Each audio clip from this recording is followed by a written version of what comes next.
The sound that broke 24-year-old Mia Evans wasn't the faint tinkle of a water droplet landing on expensive leather.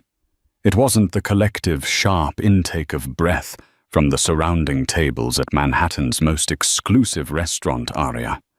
It wasn't even the furious, low growl that emanated from the man in the $1,000 suit. No. The sound that shattered her world was the deafening silence that followed a vacuum of judgment and condemnation that sucked all the air from her lungs. In that moment, she wasn't a person. She was a mistake. A ghost in an apron about to be exorcised by the righteous fury of billionaire Alistair Blackwood. She thought this was the end of her story. She was wrong. It was only the beginning. Stay with us to see how a single drop of water could unleash a tidal wave of events, culminating in a Rolls-Royce Phantom appearing on a rundown street in Queens, with a single unbelievable purpose. The Tuesday shift at Aria was always a special kind of hell. It was the day the titans of industry, fresh from their weekend galas and charity balls, descended upon the restaurant to carve up the world over plates of seared scallops and glasses of vintage Bordeaux. For the waitstaff, it was a high-wire act of flawless service, feigned invisibility, and encyclopedic knowledge of a menu that changed with the chef's whims. Mia Evans knew the steps to this brutal ballet better than anyone.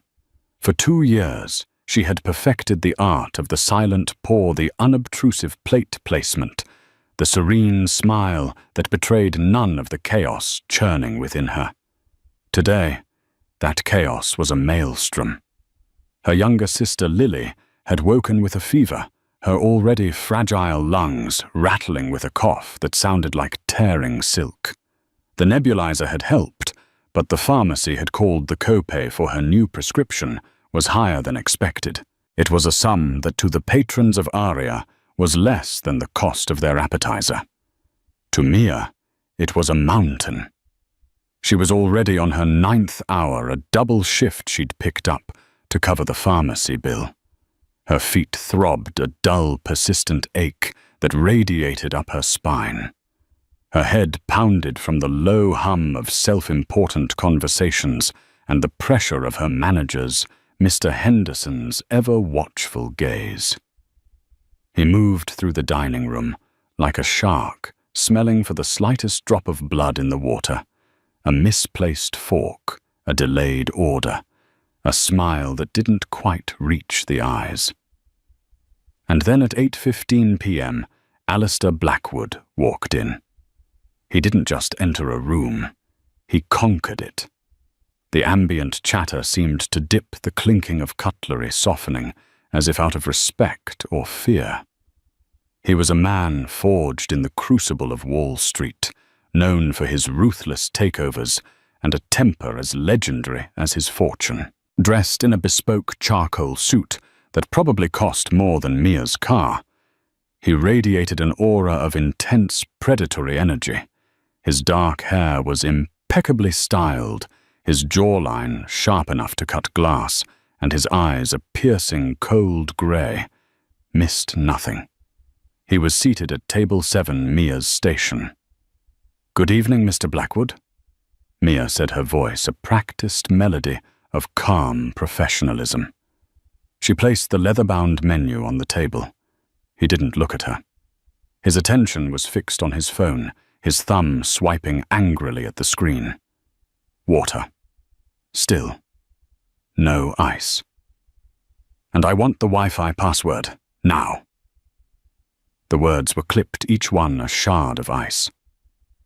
"Of course, sir." Mia moved with practiced efficiency, her body a blur of swift economical movements. She retrieved a chilled bottle of Voss and a crystal highball glass. As she returned to the table, her mind was a frantic calculator. 9 hours down, maybe 1 more to go. Overtime pay plus tips. If he's a decent tipper, I can cover Lily's prescription and maybe get ahead on the rent. Just have to be perfect. Don't mess this up. Alistair Blackwood was now on a call, his voice a low, controlled growl that still managed to carry. "Marcus, you listen to me. If that Helios project deal doesn't close by morning, heads will roll. I don't care what you have to do. Make it happen. I have $500 million on the line." Mia approached the table, her movements deliberately slow and careful. She was a ghost, a silent servant. She began to pour the water. The crystal bottle was cool against her tired fingers. The stream was clear, perfect. And then it happened. A busboy, a new kid named Leo Clumsy and terrified, stumbled near her station, jostling her arm, just as she was pulling the bottle away. It was the barest of touches, a fractional nudge, but it was enough. A few drops of water, no more than a teaspoon's worth, arced through the air. Mia's world slowed to a crawl. She watched in horror as they landed. Not on the table, not on the man himself, but on the corner of the gleaming black leather briefcase at his feet. Splash. The sound was infinitesimal, yet it echoed in the cavernous dining room like a gunshot. Alistair Blackwood went rigid. He snapped his phone shut and slowly, deliberately lowered his gaze from Mia's face to the minuscule dark spots on his briefcase. He looked at them as if she had just poured acid on a holy relic. The silence was absolute. Every diner at every nearby table had frozen forks halfway to their mouths. Mr. Henderson was already gliding towards them, his face a mask of apocalyptic dread. "Are you an idiot?" Alistair Blackwood's voice was deceptively soft, a sibilant hiss that was more terrifying than any shout. He finally looked up, and the full, unadulterated fury in his grey eyes struck Mia like a physical blow. I am so sorry, sir. It was an accident. The busboy." She stammered, her heart hammering against her ribs. "Do I look like I care about your excuses?" he said, his voice rising now, laced with contempt. "This is a $5,000 Berluti briefcase. Do you have any idea what's inside it? Contracts worth more than this entire building. And you, with your $5 an hour incompetence, have managed to damage it." The exaggeration was ludicrous, the insult brutally personal. Tears pricked at the corners of Mia's eyes, hot and shameful. "Sir, it's just water. It will dry. I can get a cloth." "Get a cloth." He scoffed, a cruel smirk twisting his lips. He finally stood up, a towering figure of pure menace. He was speaking not just to her, but to the entire room. This is the problem with the world today. No standards, no accountability. People like you think a simple sorry fixes everything. You stumble through life, leaving a trail of mediocrity and expecting a pat on the back for showing up. Each word was a public flagellation. Mia felt her face burn, the blood draining from it, until she was sure she was as pale as the tablecloth. She could feel the pitying, judgmental stares of the other patrons. She was a spectacle, a lesson. Mr. Henderson arrived, bowing and scraping. "Mr. Blackwood, I am so sorry. Unacceptable. Utterly unacceptable. I can assure you this will be dealt with." He turned his reptilian gaze on Mia. "You're fired. Get your things and get out of my restaurant. Now." There it was. The guillotine had fallen. The mountain she had to climb was now an unclimbable cliff face. Lily's medicine. The rent. It all flashed before her eyes in a dizzying panorama of failure. A flicker of defiance born of pure desperation ignited within her. She looked past her groveling manager directly into Alistair Blackwood's cold eyes. Her voice, when it came, was shaking but clear. It was a few drops of water. For a second, a flicker of something unreadable passed through Blackwood's eyes. Surprise. Annoyance at her audacity. But it was gone as quickly as it came, replaced by a stony mask of indifference. He simply sat back down, picked up his phone as if she no longer existed, and said to the room at large, "Can someone who is actually competent please take my order?" Mia didn't wait for another command. She turned on her heel, her body moving on autopilot. She didn't look at the other waiters at Clara, who was watching with a horrified expression, or at the busboy Leo, who was hiding near the kitchen door, his face ashen. She walked straight to the locker room, her vision blurring. She changed out of her uniform, the crisp black and white, now feeling like a costume of shame. The walk to the subway station was a blur. The vibrant, indifferent lights of New York City seemed to mock her. She was just another casualty in a city that chewed people up and spat them out without a second thought. All because of a man who wouldn't even remember her name, and a few drops of spilled water. As she descended into the grimy depths of the subway, the full weight of her situation crashed down upon her. She wasn't just unemployed, she was destitute. And for the first time in a long time, Mia Evans felt utterly and completely hopeless. The night was a sleepless torment. Every time Mia closed her eyes, she saw Alistair Blackwood's face twisted in contempt. She heard his voice dissecting her worthlessness in front of a jury of her peers and superiors. She would doze for a few minutes, only to be jolted awake by a phantom cough from Lily's room, her heart seizing with a fresh wave of panic. Morning came not with the gentle glow of dawn, but with the harsh grey light of reality filtering through the smudged window of her small Queen's apartment. The building was old, the paint peeling the radiator, clanging a mournful rhythmic beat. It wasn't much, but it was home. Now it felt like a trap, the walls closing in. She found the eviction notice taped to the door when she went to get the mail. It was the preliminary one, the friendly reminder, but it felt like a death sentence. Tucked beside it was a final notice from the utility company. The universe, it seemed, had a flair for dramatic timing. Lily was still asleep, her breathing shallow, but even. Mia looked at her sister's small, peaceful face, a fierce, protective love warring with the icy tendrils of despair. Lily was the sun in her sky, the reason for every sacrifice, every double shift, every swallowed insult. What am I going to do? The question was a silent scream in her mind.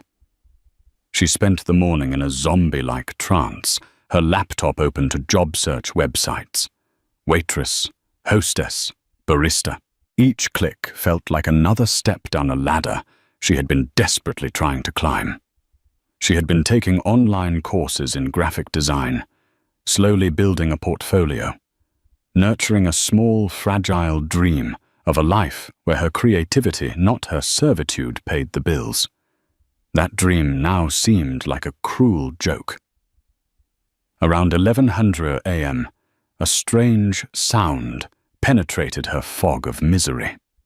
It was a low, powerful purr, the kind of engine noise that didn't belong on her block, where the symphony of the street was usually composed of sputtering delivery trucks, distant sirens, and the occasional backfiring muffler. Curious, she peered out the window. Her breath caught in her throat. Parked directly in front of her dilapidated building, double-parked and utterly indifferent to the honking taxi behind it, was a car. But it wasn't just a car. It was a Rolls-Royce Phantom, long and black and gleaming with an otherworldly perfection. Its polished chrome grille shimmered even in the dull morning light. It was a spaceship landed in the middle of a junkyard. Her neighbors were already noticing. Mrs. Rodriguez from 3B was leaning out her window, her eyes wide. The kids playing stickball on the sidewalk had stopped their game forgotten as they stared in silent awe. Mia's first thought was that they were in the wrong place. A celebrity? A politician? Someone must have gotten lost. But then the back door opened. A man in a crisp, dark chauffeur's uniform stepped out. He was older, with silver hair and a dignified bearing. He scanned the building numbers, his gaze finally settling on her apartment building. He walked to the front door, and a moment later, the buzzer for her apartment 2A shrieked through the quiet misery of her morning. Mia stared at the intercom as if it were a cobra, who no one she knew would be arriving in a Rolls-Royce. Her heart began to pound with a new unfamiliar rhythm, not just fear, but profound confusion. Hesitantly, she pressed the talk button. "Hello, Miss Amelia Evans." The voice was calm, British, and impossibly polite.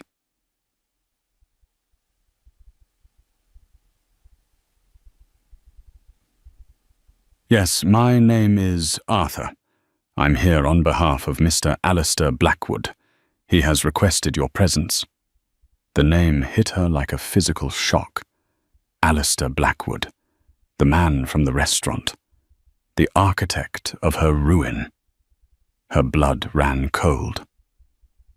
Why? What could he possibly want? To serve her with a lawsuit for the damage to his briefcase, to berate her further away from the prying eyes of the public. Every terrible possibility raced through her mind. I don't understand," she managed to say, her voice barely a whisper. "Mr. Blackwood would like to speak with you at his office. He has asked me to assure you that you are not in any trouble. In fact, he wishes to apologize." Apologize. The word seemed alien. A man like Alistair Blackwood didn't apologize. He conquered. He destroyed. He moved on. The idea was so preposterous that it broke through her fear. This had to be a trick, a cruel, elaborate prank. "I'm not interested," she said, her voice gaining a sliver of strength. There was a pause on the other end. "Miss Evans Arthur," said his tone patient and kind. "He is also prepared to offer you compensation for your abrupt dismissal. He is aware that your manager acted rashly at his behest." Compensation. The word hung in the air, shimmering with possibility. It was a lifeline, a way out of the suffocating darkness. Could she afford to say no? Could she afford to believe him? She thought of Lily. She thought of the eviction notice. Pride was a luxury she could no longer afford. "Give me 10 minutes," she said, her resolve crumbling under the weight of her desperation. She threw on the nicest clothes she owned, a simple pair of black slacks and a clean white blouse. She ran a brush through her hair and splashed cold water on her face, trying to erase the signs of her sleepless night. She scribbled a quick note for Lily, telling her she'd gone out for a job interview and would be back soon, her hands shaking as she wrote the lie. Walking out of her building and towards the magnificent car felt like stepping into another dimension. The chauffeur, Arthur, held the door open for her. The interior was a cocoon of soft cream leather and polished burr walnut, smelling faintly of wood polish and wealth. It was silent, the chaos of her street vanishing the moment the heavy door closed with a satisfying thump. As the Rolls-Royce pulled away from the curb, gliding through the streets with serene grace, Mia felt a profound sense of whiplash. 24 hours ago, she had been serving a billionaire. Now she was riding in his car, heading towards an unknown fate, her entire future hanging on the whims of a man who had tried to destroy her over a few drops of water. The absurdity of it all was dizzying. This wasn't her life. This was something out of a movie, a bizarre, high-stakes drama she had stumbled into by accident, and she had no idea what her role was supposed to be. The journey from Queens to Manhattan was a silent study in contrasts. Outside the tinted windows, Mia's world of brick tenements, bodegas, and chain-link fences gradually gave way to the gleaming steel and glass canyons of Midtown. The Rolls-Royce moved through traffic like a shark parting a school of fish, an island of serene power in a sea of urban chaos. Arthur drove with effortless concentration, his hands steady on the wheel. He didn't speak, but his silence was comfortable, respectful. It was a stark contrast to the violent, judgmental silence she had endured at the restaurant. Their destination was Blackwood Tower, a name Mia had seen in the business section of newspapers, but had never really registered. Seeing it in person was another matter entirely. The skyscraper was a monument to power, a shard of obsidian and smoked glass that pierced the sky, seeming to sneer at the lesser buildings around it. Arthur escorted her from the underground garage to a private elevator. There were no buttons. He simply pressed his thumb to a small, discreet panel, and the elevator began its silent, impossibly fast ascent. Her ears popped. Mr. Blackwood's office is on the top floor. The penthouse, Arthur explained, his voice calm. He can be an intense man, Miss Evans. But his contrition is genuine. I would not have driven you here if it were not. Mia could only nod, her throat suddenly dry. The words of a kind driver did little to quell the frantic beating of her heart. The elevator doors opened directly into the office. And it wasn't an office. It was a kingdom. The space was immense, occupying the entire floor, with floor-to-ceiling windows offering a breathtaking 360-degree view of New York City. The city spread out below them like a living map.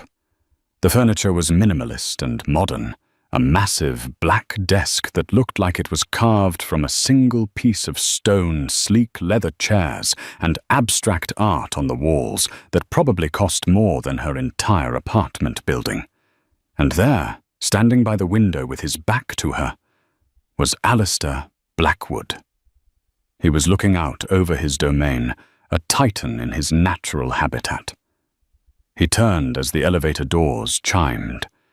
He was dressed more casually today, in dark trousers and a grey cashmere sweater, but he looked no less intimidating.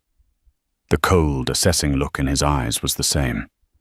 For a long moment, he just looked at her, and Mia had to fight the urge to shrink under his gaze. "Miss Evans," he said. His voice was level without the venom of the previous night, but also without any warmth. "Thank you for coming. Please have a seat." He gestured to one of the chairs opposite his desk. Mia sat on the edge of the seat, her hands clasped tightly in her lap. Her mind was a blank slate of apprehension. He walked around his desk and sat down, leaning back in his chair. He steepled his fingers, his grey eyes fixed on her. "I imagine you are wondering why you are here." "The thought had crossed my mind," Mia said. Surprised at the steadiness of her own voice, a flicker of something, perhaps respect, passed through his eyes. "Last night I was under an immense amount of pressure. A significant business deal was on the verge of collapsing due to sabotage from a competitor. I was not myself. My behavior was inexcusable." The words sounded rehearsed, as if he were a man unaccustomed to admitting fault. "You were cruel," Mia stated the word, leaving her lips before she could stop it. "It was a risk, but she wouldn't let him minimize what he'd done. He didn't flinch. He simply nodded. Yes, I was. I allowed my professional frustrations to spill over onto you, who were merely doing your job. There is no excuse for what I said or how I treated you, and I am sorry. The apology, when it finally came, was direct. It still felt surreal. It wasn't just your words, Mia pressed, feeling a strange surge of courage. You cost me my job. I am aware, he said. Which brings me to the point. I have already contacted your former manager, Mr. Henderson. I have informed him that his decision to fire you was a result of my own unacceptable behavior, and that if he did not reinstate you with a formal apology, I would make it my personal mission to ensure every one of my business associates and acquaintances never sets foot in Aria again. Mia stared at him, stunned. He saw reason, Alistair continued with a slight mirthless smile. Your job is waiting for you should you want it. Furthermore, I am prepared to write you a check for $50,000 as compensation for the emotional distress and the professional damages I caused. $50,000. The number was so vast, so life-altering, it didn't seem real. It would solve everything. Lily's medical bills, the rent, the utilities, food for the next year. It was a magic wand, waved by the very man who had cursed her. She could take the money, go back to her old life, and pretend this bizarre chapter had never happened. But something held her back. Was it pride? Or was it a deep-seated feeling that this was too simple, too clean? A way for him to assuage his guilt with a bank transfer, to wipe the slate clean and forget the face of the waitress he had humiliated. Why, she asked, her voice quiet. Why go to all this trouble? You could have just forgotten about me. I'm nobody. Arthur, my driver has been with me for 15 years. He is a man of quiet integrity. On the drive home last night, he told me he had never been more ashamed to work for me. That a man's character is not measured by how he treats his equals, but his supposed inferiors. Alistair looked away for a moment towards the window. It was a sobering assessment. He paused, then continued. I didn't sleep last night. Your face, your reaction, it stuck with me. So I had my security team find you. It wasn't difficult. He gestured vaguely as if accessing the personal information of a private citizen was as simple as ordering a coffee. I wanted to understand who it was I had so casually dismissed. He slid a thin file across the polished desk. Mia's name was on the tab. Her heart hammered. He had investigated her. Amelia Evans, 24 years old, valedictorian, Northgate High School, full scholarship to NYU, which you had to turn down when your parents passed away, and you became the legal guardian of your younger sister Lily, who has a chronic respiratory condition. You've been working 2 jobs to support her while taking online courses in graphic design. Your professors describe your work as exceptionally promising. He knew everything. The knowledge that this powerful, intimidating man had dissected her life, her struggles, her tragedies, left her feeling exposed and violated. You had no right, she whispered, her voice trembling with a new emotion. Anger. No, I did not, he conceded. But I did. And in doing so, I discovered something. This isn't just about an apology, Miss Evans. That's why I asked Arthur to bring you here in person. He turned his large monitor towards her. On the screen was the portfolio website she had painstakingly built, a collection of her best design projects from her online classes. It was her secret garden, the place where her dreams lived. His finger pointed to a specific project. It was a logo concept she had created for a fictional green energy company she had named Solstice. The logo was a stylized S that cleverly incorporated the image of a rising sun and a leaf. It was her favorite piece, the one she felt truly proud of. This, he said, his voice now charged with a different kind of energy. A professional energy. This is brilliant. Mia blinked, confused. It's just a class project. No, he said, leaning forward. It's the solution to a multi-million-dollar problem I've been having. I'm launching a new subsidiary of Blackwood Industries, a clean energy venture.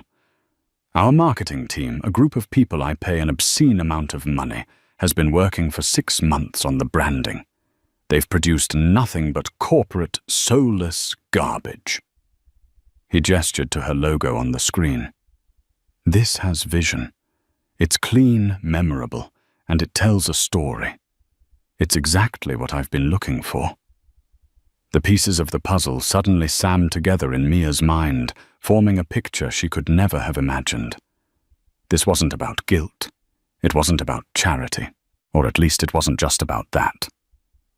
So the $50,000, she began, is still yours for what I did, he said firmly. Consider it an apology. But I am now making you a separate proposal. A business proposal. He closed the file on her life and looked at her as an equal for the first time. I don't want you to be a waitress at Aria Miss Evans. I want you to work for me.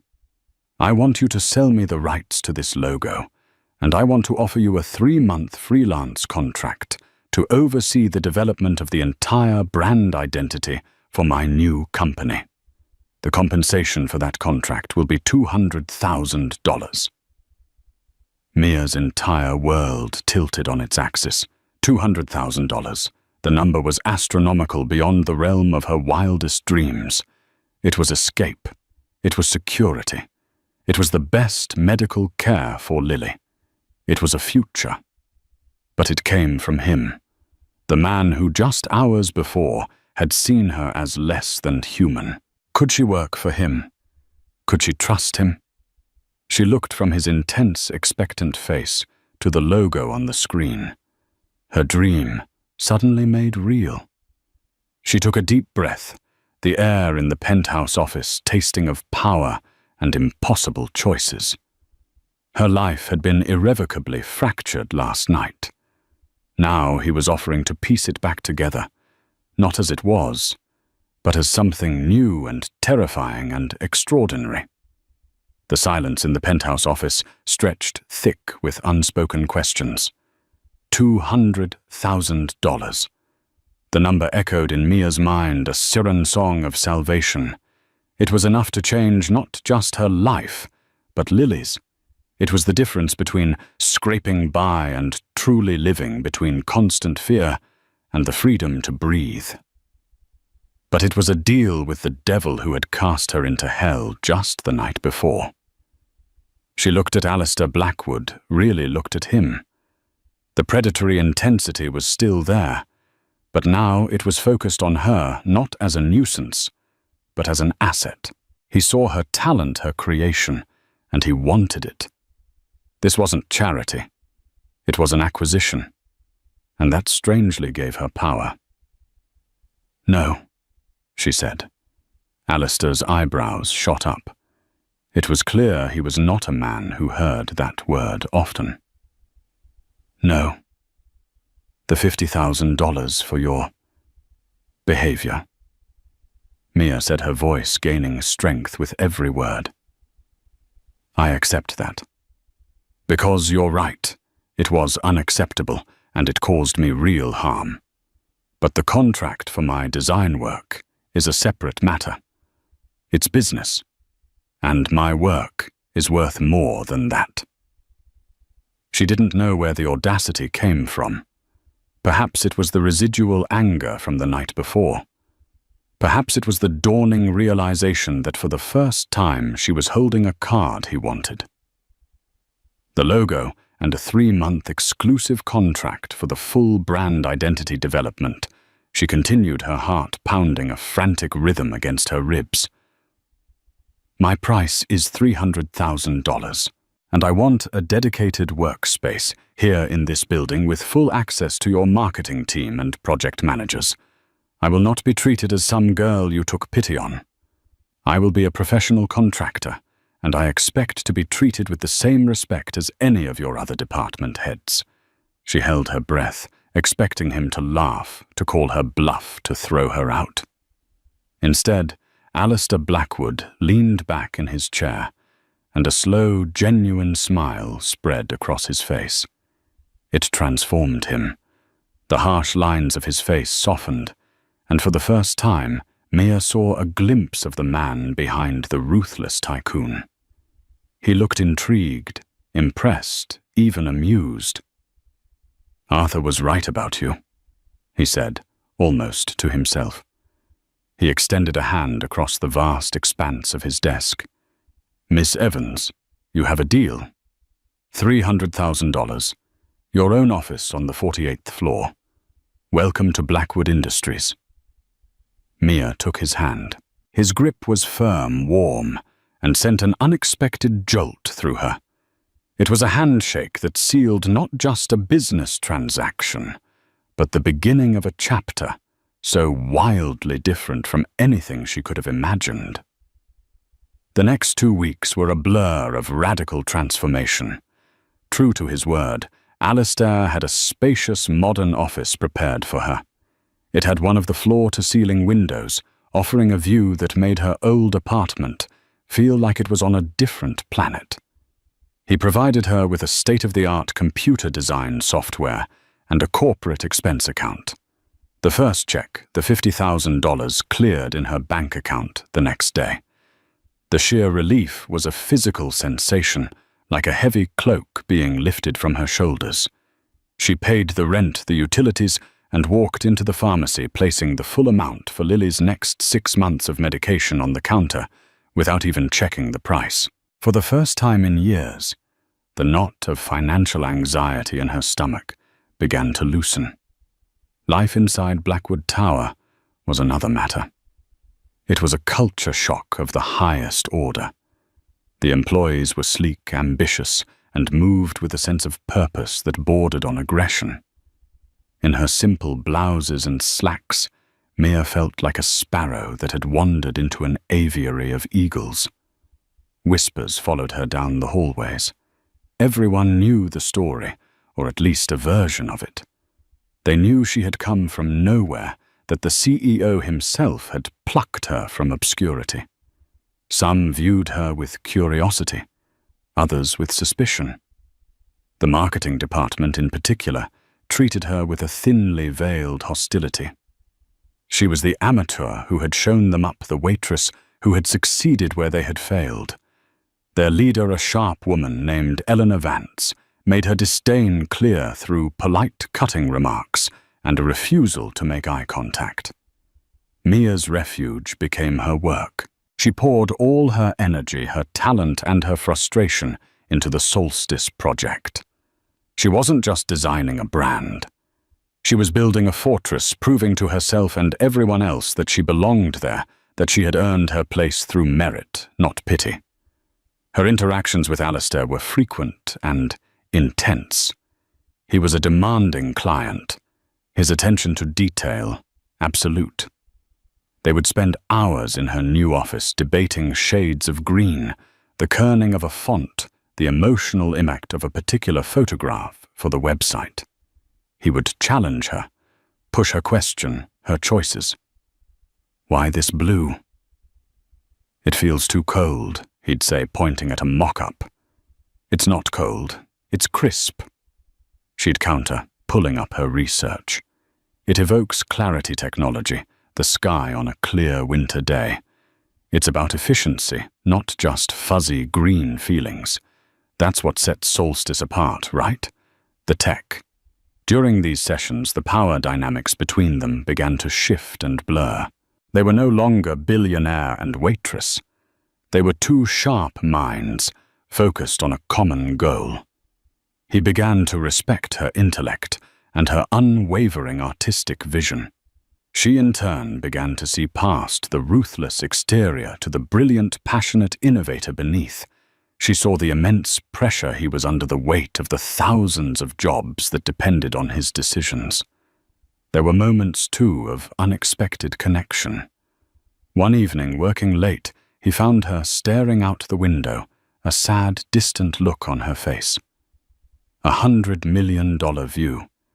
"And you look like you just lost your last dollar," he commented, his voice softer than usual. "I was just thinking about my sister," Mia admitted. She'd love this. She's always wanted to fly. From up here, it feels like you can. He didn't offer platitudes. He just stood beside her, looking out at the glittering carpet of city lights. "Tell me about her." And so she did. She told him about Lily's spirit, her humor, her resilience in the face of her illness. She spoke of their parents, of the life they had lost, and the small world they had built together. He listened, truly listened, and in that shared moment of quiet vulnerability, something shifted between them. The space was no longer just professional. He began to change, too. The staff at Blackwood Industries noticed it. The infamous temper seemed to have subsided. He was seen smiling occasionally. Arthur, the driver, would catch his eye and give a small, knowing nod. One Friday, Alistair insisted on driving her home himself, swapping the back seat of the Rolls-Royce for the driver's seat of a sleek Aston Martin.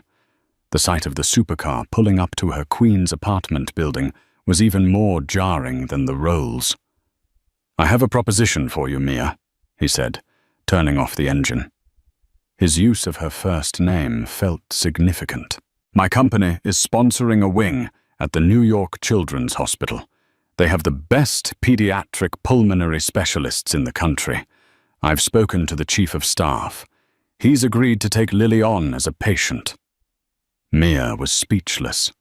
This was more than money, more than a job. This was a lifeline for the person she loved most in the world. Tears welled in her eyes, tears not of shame or sadness, but of overwhelming gratitude. "Why," she whispered, "why are you doing all this?" Alistair looked at her, his grey eyes searching her face. "Because," he said slowly, "character is not measured by how you treat your equals. It's measured by how you treat your supposed inferiors. And you, Mia, were never my inferior. It just took me a catastrophic loss of temper to see it." In the close confines of the car, with the city lights painting patterns on their faces, the air grew thick with an unspoken emotion. It was more than gratitude, more than respect. It was a fragile, terrifying, and undeniably powerful connection. The Waitress and the Billionaire were gone. In their place were just Mia and Alistair, and their story was far from over. The Solstice Project was a triumph. Mia's vision, backed by Alistair's resources, came to life with breathtaking speed. The brand identity she created was universally praised by market analysts and the media. The logo she had sketched in her lonely apartment became a symbol of innovation splashed across billboards and digital ads. Mia Evans, the former Waitress, was now a rising star in the design world. Her relationship with Alistair deepened in tandem with their professional success. Their late-night work sessions evolved into dinners. Their arguments over branding strategy softened into conversations about their pasts, their fears, their dreams. He showed her his world of charity galas and exclusive clubs, and she, in turn, grounded him, reminding him of the world outside his glass tower. She took him for pizza in her neighborhood, and he watched, fascinated, as she interacted with the people there. With an easy warmth, he had never known. Lily was thriving under the care of the new specialists. The color had returned to her cheeks, her laughter echoing through the new, larger apartment Mia had rented in a safer neighborhood. For the first time, Mia felt the solid ground of stability beneath her feet. She was happy. She was in love. But in every paradise a serpent waits. The serpent's name was Marcus Thorne, the competitor whose sabotage had been the catalyst for Alistair's rage on that fateful night at Aria. Alistair had successfully closed the Helios project deal, outmaneuvering Thorne and costing his rival company, Thorne Dynamics, a fortune. Thorne was a man who did not forgive or forget. He had been watching Alistair's recent success, his company's soaring stock price, and the media buzz around the Solstice launch, and he had noticed the one new inexplicable variable in the equation, Mia Evans. To Thorne, Mia was not a talented designer. She was a weakness, a vulnerability in Alistair's armor, and he decided to strike at the heart of their new fragile happiness. The attack was insidious, brilliant in its cruelty. It began with an anonymous email sent to the board of Blackwood Industries. The email contained documents, design mock-ups, marketing timelines, and budget projections for Solstice's second phase rollout. It was highly confidential information. The email claimed that Alistair Blackwood's new protégé, the Waitress from Queens, was selling corporate secrets. As proof, it included bank records showing a series of large, untraceable cash deposits into an offshore account opened in Mia's name. The evidence was a masterful fabrication. Thorne's team of hackers had breached the Blackwood servers to steal the documents and had expertly faked the financial trail. To the board, it looked damning. Alistair was summoned to an emergency meeting. He was shown the evidence, the cold, hard facts of Mia's betrayal. The board members, who had always been wary of Mia's sudden ascent, looked at him with a mixture of pity and "I told you so." When Alistair finally found Mia, she was in her office, sketching ideas for a new campaign. The joy and creativity drained from her face the moment she saw his expression. It was a look she had not seen since that night at Aria, a mask of cold, controlled fury. "What is this?" he said, his voice dangerously low as he tossed a printed copy of the fabricated bank statement onto her desk. "Did you think I was a fool? Did you think I wouldn't find out?" Mia stared at the document, her name printed at the top. The numbers, the transactions, it was all nonsense, but it looked terrifyingly real. "Alistair, I don't know what this is. I've never seen this before in my life. This isn't mine, isn't it?" He countered, his voice laced with the old familiar venom of betrayal. "It seems you've done very well for yourself. A girl from Queens with an offshore account. Was this the plan all along? Get close to me, gain my trust, and then sell me out to the highest bidder."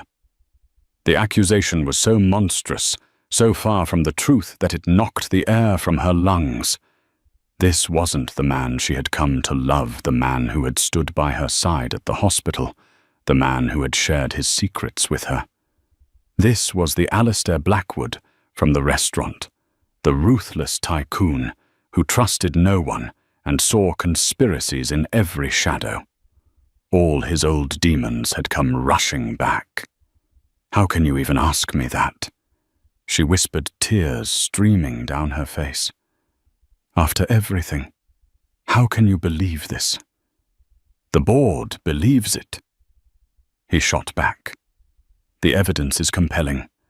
Right now, you are the single greatest liability to my company." Her heart shattered. It wasn't just the accusation. It was the fact that he believed it. He had chosen the word of a faceless email over her. The foundation of trust they had so carefully built had crumbled into dust. "If you believe this," she said, her voice breaking, "then there's nothing more for me to say." She stood up, her body trembling. "I guess I'm fired. Again."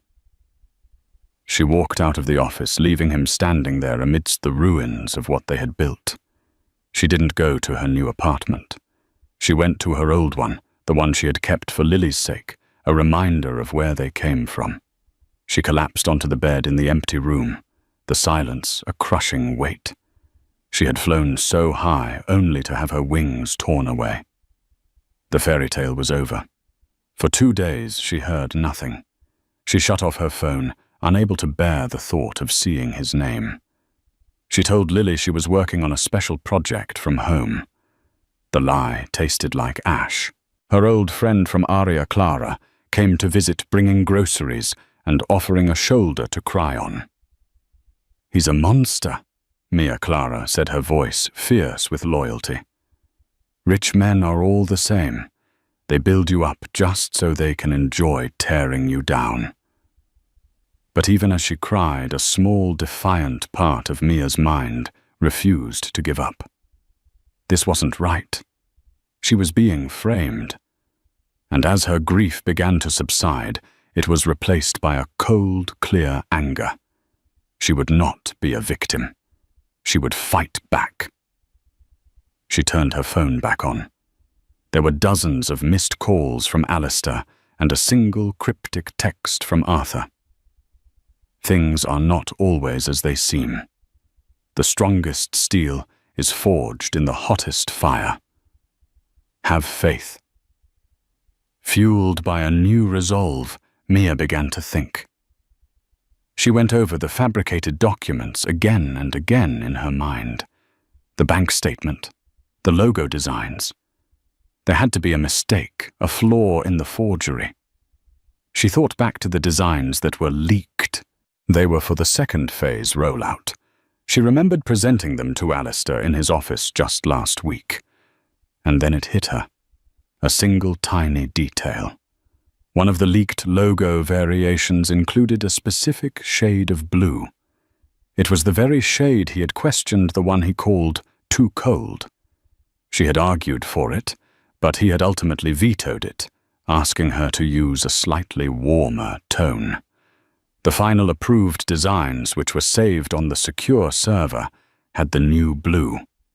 But the leaked designs, the ones supposedly stolen by her, still had the old, rejected blue. The only copy of that specific file existed on her personal work laptop, on a draft file she had never even uploaded. There was no way a hacker stealing from the Blackwood server could have gotten that specific rejected version. The only way for them to have it was if they had hacked her personal computer.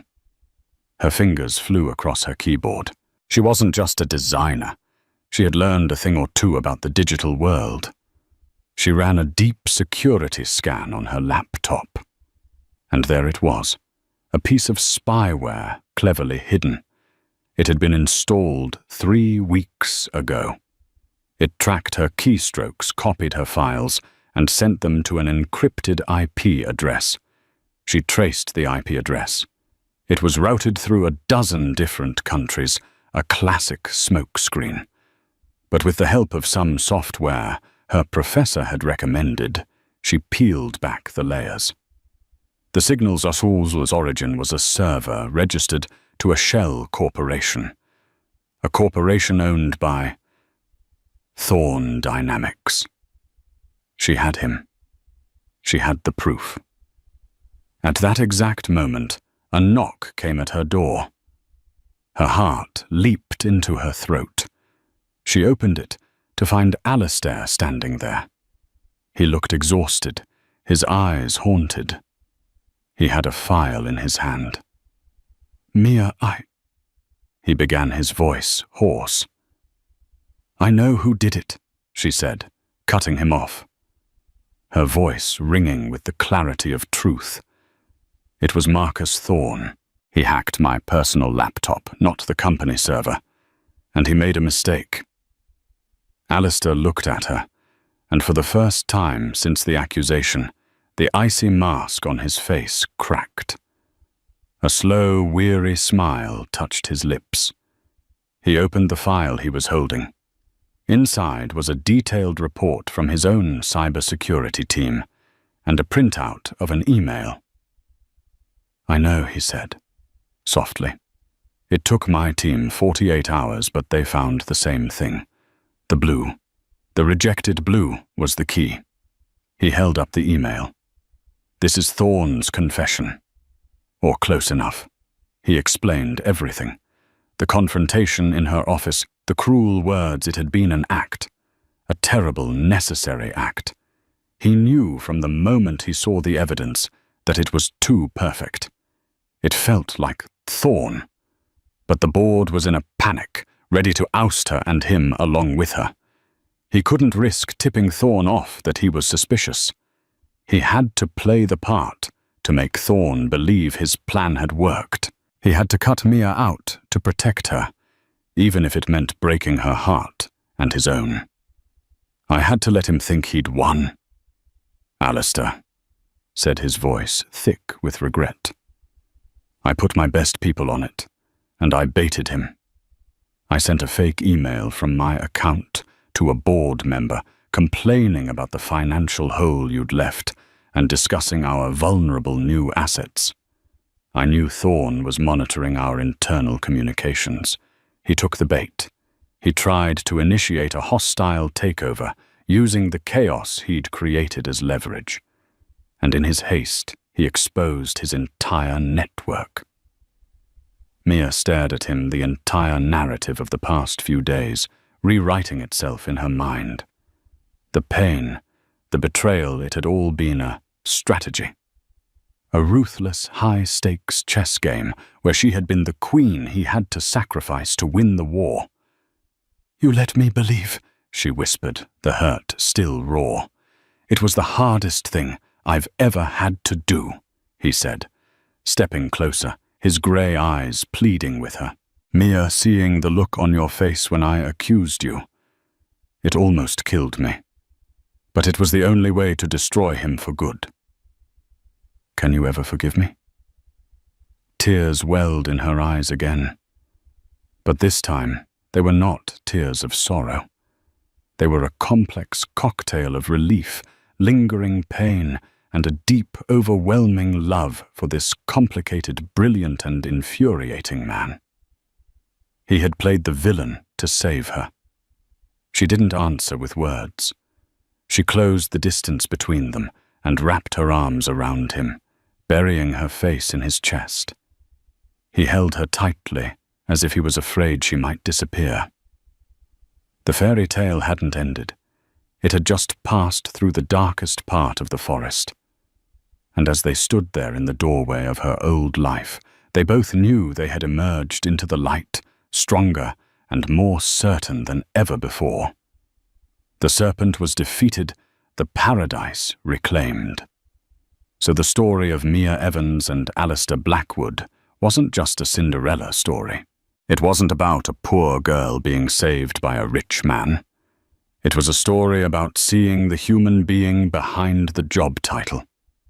It was about how a moment of cruelty, born from stress and pride, could lead to an unexpected journey of redemption, respect, and ultimately, love. Alistair didn't just give Mia a job. She gave him back a piece of his own humanity. And together they proved that a true partnership isn't built on power or money, but on trusting each other even when the world is trying to tear you apart. They faced down betrayal and came out the other side, not just as lovers, but as equals, a testament to the fact that sometimes our greatest mistakes can lead to our most profound triumphs. What do you think is the biggest lesson from this story? Was Alistair right to test Mia in such a cruel way? Let us know your thoughts in the comments below. And if their incredible journey from a restaurant disaster to a powerful partnership moved you, please give this video a huge thumbs up. Share it with someone who loves a great story. And don't forget to hit that subscribe button and turn on notifications so you never miss another real-life drama. Thank you for watching.